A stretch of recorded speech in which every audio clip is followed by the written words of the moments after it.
बिस्मिल्लाहिर्रहमानिर्रहीम बिस्मिल्लाहिर्रहमानिर्रहीम अस्सलाम वालेकुम।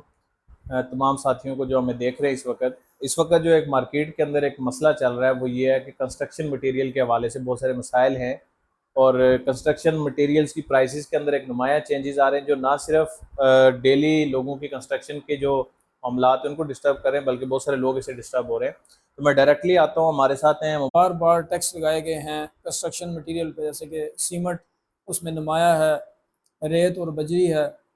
तो एक बैग के ऊपर 50 रुपये, 40 रुपये, 60 रुपये, 70 रुपये एक एक दिन में इंक्रीज़ हुआ है, एक एक टाइम में। मशीरान जो अफसरान है, ब्यूरोक्रेट्स हैं, जो टेक्नोक्रेट्स हैं, जो टॉप हायरार्की है, बड़े बड़े इंडस्ट्रीज हैं, कामयाब कंपनियों के मालिक, बड़े जो हैं जजेस हैं, जो जो सब जो करोड़ों अरबों के मालिक हैं, उनके लिए हम एक सवाल छोड़ते हैं। बड़े बड़े ज़मींदार हैं, आड़ती हैं, ताजर हैं, ज़ख़ीरा अंदोज़ के जो मालदार हैं वो ज़कात अदा नहीं करते।